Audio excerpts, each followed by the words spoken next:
remind him what a force of nature she was. Let's see how you are now, she panted as her form heaved with satisfied passion. What do you think of me and mine now that I've got you at my mercy?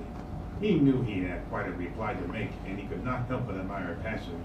Yet one who reads this may well wonder whether it is born of contempt, or duty, or admiration, or even love. He knows, she knows, but you can draw your own conclusions.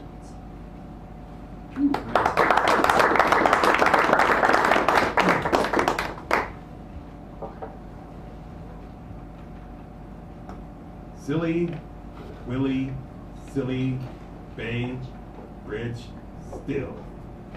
See now, see?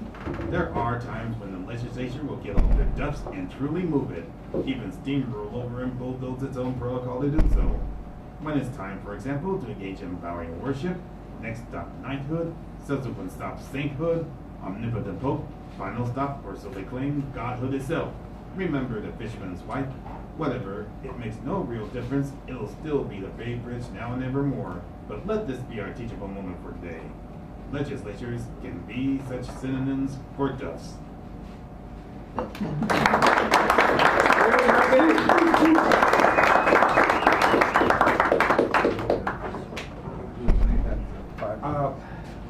Thank you. Before Karen comes up, I'm going to make a very quick announcement. I'm sorry to interrupt this regularly scheduled program. This is called the Questions Project, and Bill, if you would kindly give the King's Wave over there. Thank you so much. So this is a series of graphics which have been then had poems matched to them. The poets were given the graphics, which are all brushstroke, simple brushstrokes, things like this, so you can see. And then the poets wrote responses to them. And Kit Kennedy, myself, and Nancy Wakeman are the poets that are going to be featured in this particular presentation, which is at Live Worms, 1345 Grant at North Beach. The reception is Tuesday, November 19th, 6 to 9 p.m.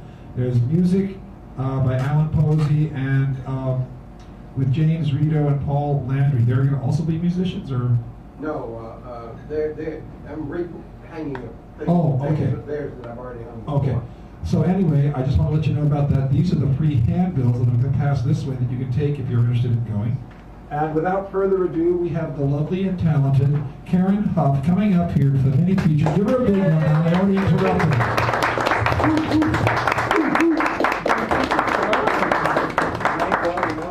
I learned my lesson. Hi. Hello. Still, no longer the little girl who ran in mad pursuit of diaphanous winged dragonflies, convinced they would lead to wise and eloquent dragons. Still, I recognize magic when it walks through my door.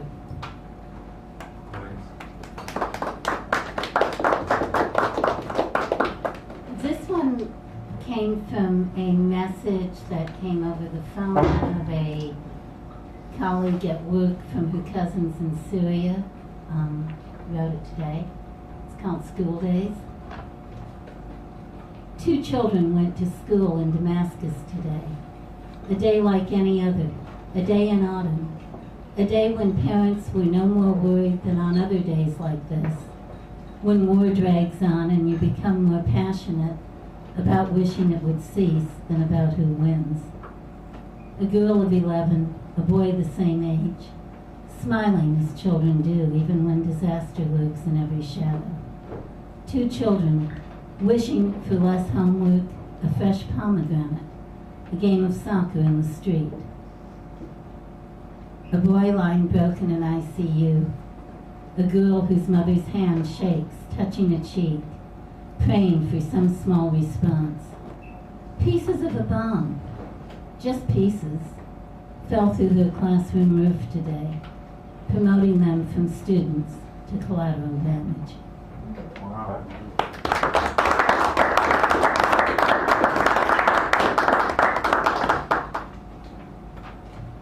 Gold watch. My friend, the scientist, has retired, moved to the City of Angels.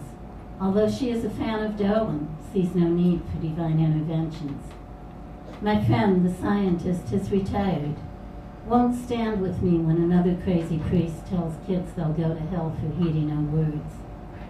My friend, the scientist, has found a home in warmer climates, no longer needs her morning shawl to keep away the city's fog. My friend says that she was ready to be a gardener, tend her pomegranates and grandchildren. But I am worried, hearing rumors that her strong, fine mind has crashed through some guardrail on a dark freeway overpass, and she is playing Candy Crush on Facebook.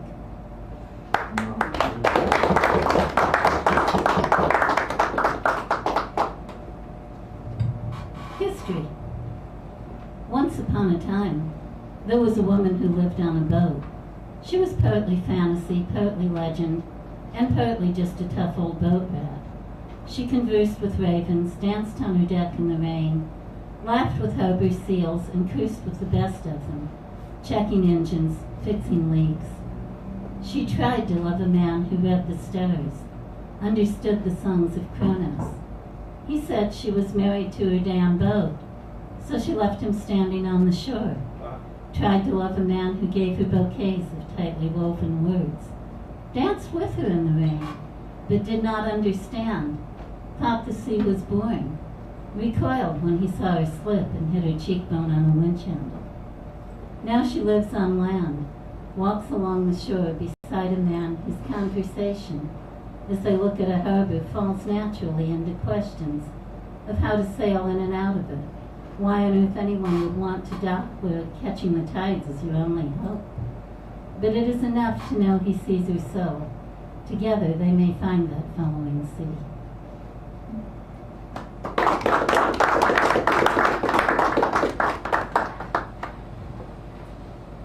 Beginnings.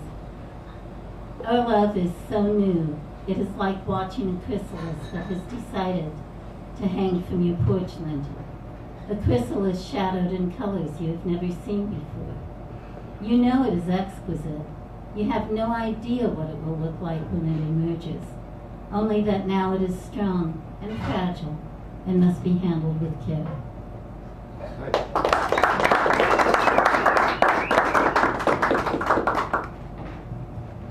Nothing else.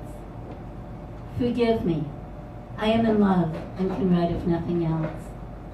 My friend is losing her cousin to cancer. My eldest child has lost her canine companion of 13 years, and I am terrified of losing my 6-year-old student to a brain tumor that will not be tamed.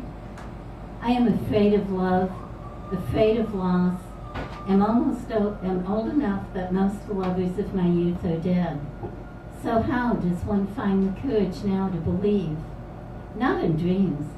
I never could have imagined Sky, but in possibility that there is a future, that all our fuck-ups before we met were only course corrections, and that I am in love and can write of nothing else.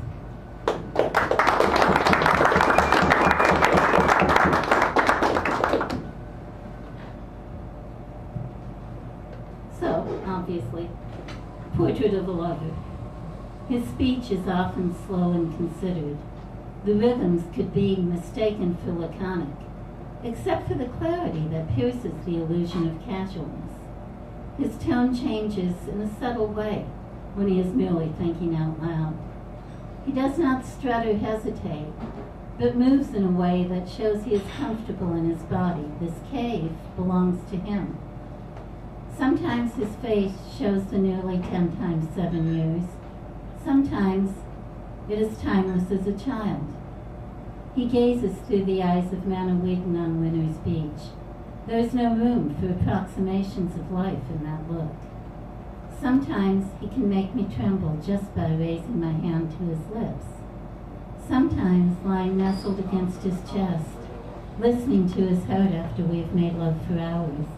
I feel like this is home. All right.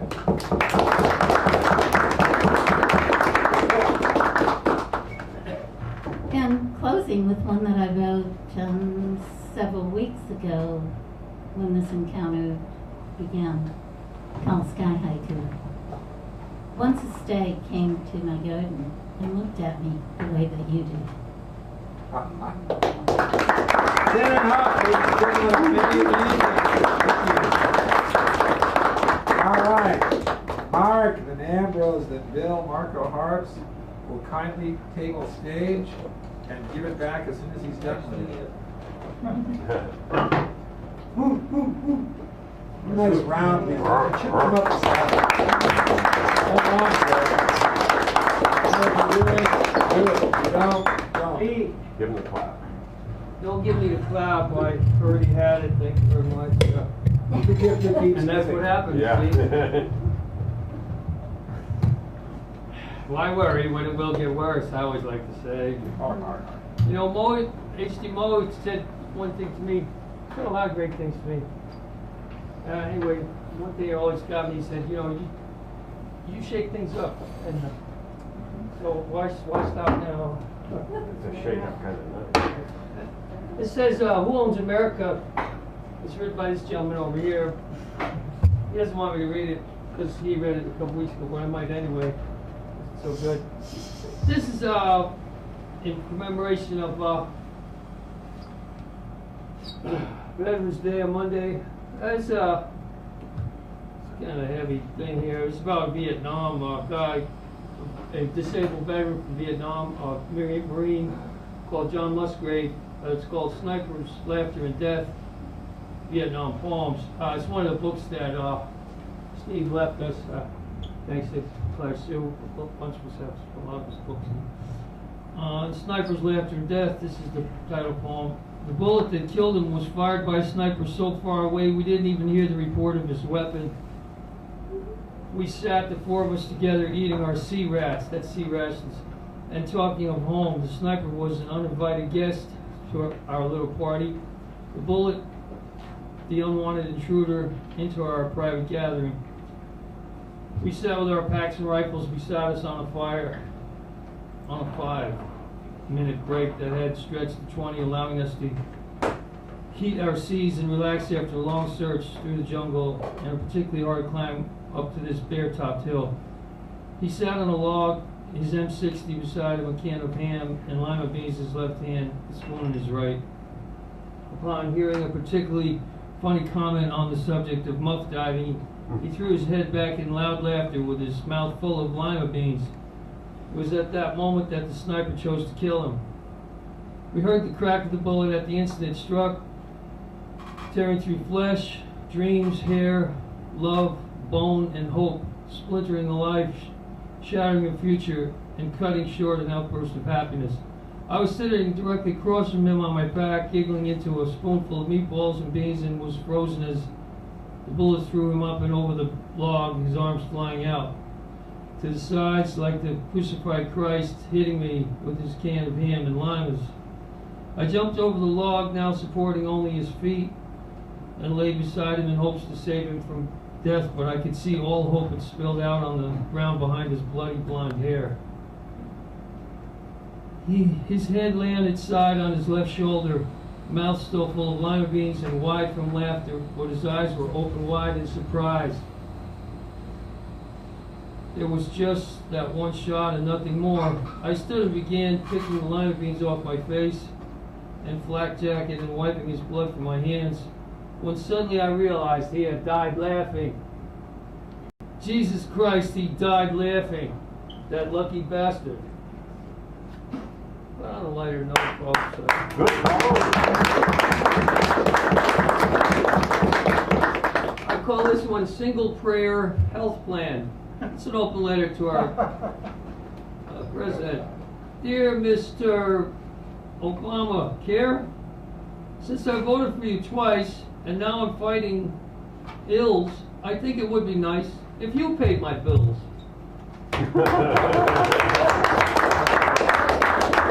I also going to get paid. I have a $1,500 ambulance bill that I'm going to send him when the third one comes, because war is, well, hell. I feel just like Don Quixote hauling my hell around. I feel just like Don Quixote hauling my hell around. I feel just like Los Coyotes, just jumping at every sound. only funny if you ain't doing it. Thank God I'm not outside anymore, but now I gotta be afraid of other things.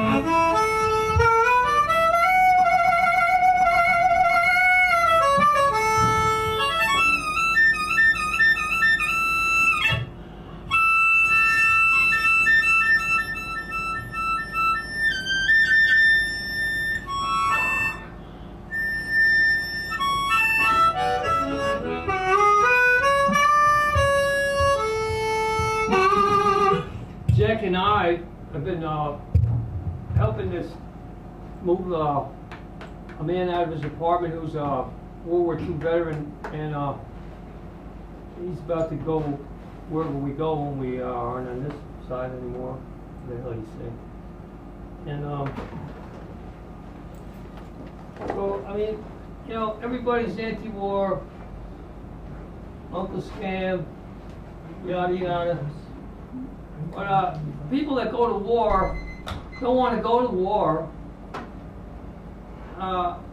Whatever the fuck you go to war for, a lot of people went, they got dragged there, they got drafted, they were lied to. All of us are lied to for war and rich man's greed. We all know this. But God damn it, you know, when somebody's dying, go visit somebody, whether they're a veteran or not, because we're all veterans of something, you know? All right. That's enough about me. All right, Ambrose. Oh, yeah. Ambrose knows. Nice round of applause. He's been here before, but so he knows the drill. And Bill the closer and our fabulous prizes. Hello. Oh. I have a couple here. Start with two from my upcoming book. My name is Ambrose Moeller. Two from my upcoming book, 24th and Irving. Cool. I live near there. Fog rolling windward in. Oh, to be in it again. He knew it wasn't wine or whiskey, malt liquor or gin.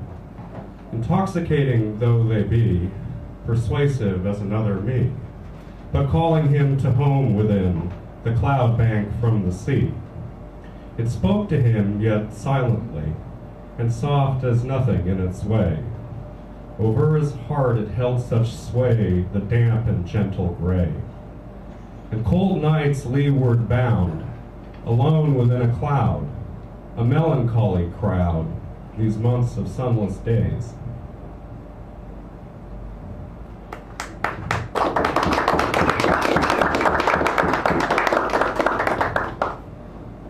Bring me home, O avenues, pass me one or two, miles more to walk along, just grant me lighter shoes. I've walked you many nights, I've sung nights into you.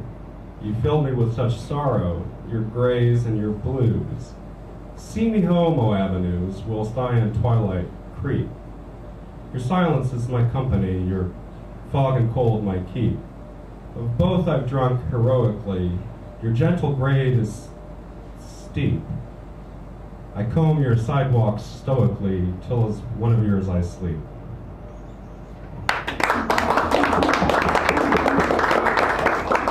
I've got a couple here that I wrote. This is, I've got a typewriter that doesn't have any ink. Nights like marble spinning, glint and gleam, tennis shoes tear at the seam, tender blues of broken will, bitter astronauts of dice, climbing stairs like lice on hairs, biting through the bone for marrow, spit the residue of sorrow, splitting hairs like tomorrow.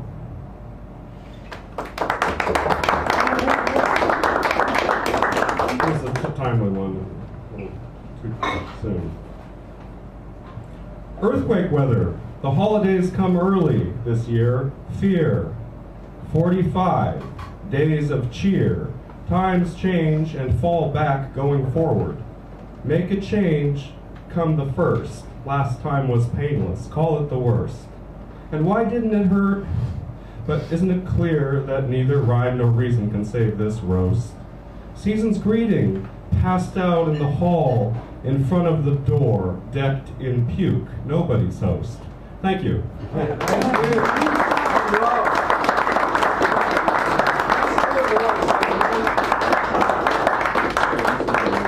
now, before we get to our fantastic prizes, Bill, the closer. Nice job coming out of you. Surprise the heck out of you. Surprises the heck out of Mr. Magoo. Can't say that. Never mind. Quiet, be quiet right now. This is the anniversary of Susan Berkland's death. So I thought I'd read one of my favorite of her poems. It's titled, Tell Me Love Poems Aren't Revolutionary.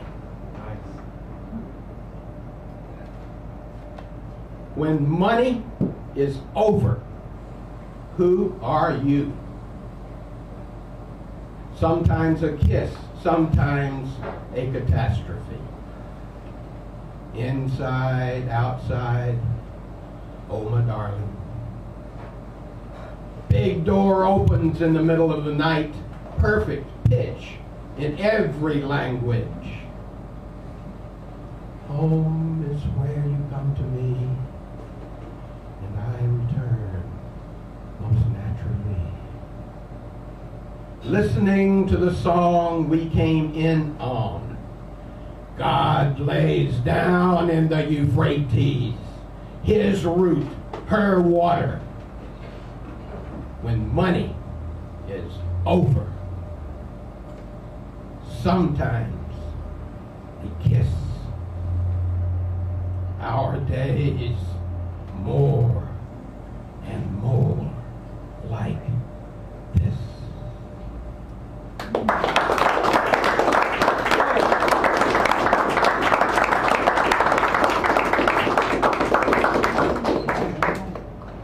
Now we come to the exciting part of the evening where you have actually 1 in 3 chance of walking away with one of these fabulous prizes. We have H.D. Mose, Death Kick, Nicholas Poisson, Art and Explications of Same, Leonardo da Vinci's The Codex Leicester, Longing for Elsewhere, My Irish Voyage Through Hunger, History, and High Times, Renee Gimons, Poems by Zara Robb, Fracas and Asylum, and 2 copies of The Curvature of Blue by Lucille Langday, who was the feature last week, and of course, the inevitable mini feature. Drum roll, please, ladies and gentlemen.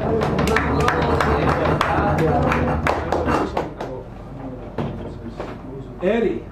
There he is. Eddie is the winner, the first winner of the evening. One of these 7 bet. Some of these fabulous prizes are yours. You can do the little feature. Let him know. Do you want to do the mini feature next week? Oh, good. The mini feature is Eddie. You got to show up next week, man. Just, there we go. Oh, wait a minute, I got to put that down. Oh, look who's here, Daddy boy. Oh, hi. Okay, so you're the mini feature. Oh, do you want the book and not the mini feature? Okay, there we go. Just make sure you got it. Okay. Drum roll again, please. Thank you. Such a drum roll. Jack O'Neill. Jack O'Neill is it? Ah, for God's sake. Ah, he takes it. That's the one I want. That's the one I'll sell you. No, let's go. You read it, that's pretty good. Trade. Drum roll. Karen Huff.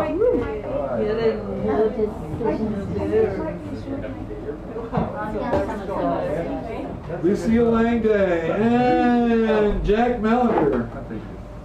He goes for what was that? Which one's that? Oh, Zara Robb. Good choice. And number 8, Laura Eden. Give her a round of applause. Bring it up. Bring this to the green a little bit. Line up. Any one of these. Woohoo! Aha. Leonardo da Vinci disappears in a flash. I like that. Drum roll. Drum roll. Drum roll. Charles. Oh, Charles. Charles. He shows up. He wins. I like That's the way that. we go. Yeah. Here, this here top place where we are at.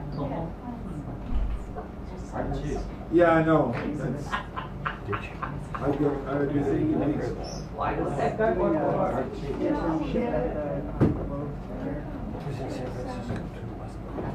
HD. Thank you. And last, first to last drum roll, please. Thank you. Garrett Murphy, you are a winner this evening. Roseanne or Lucille Langday? You go through Lucille. And Chris.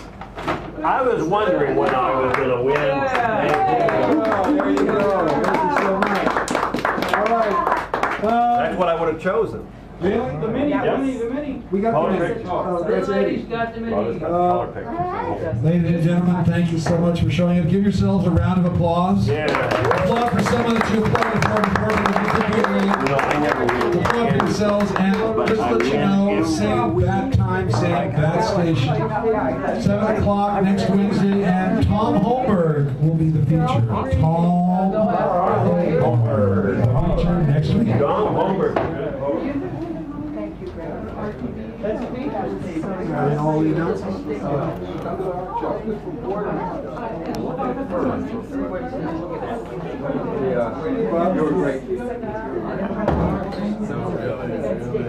So I'm turning it off. Good job.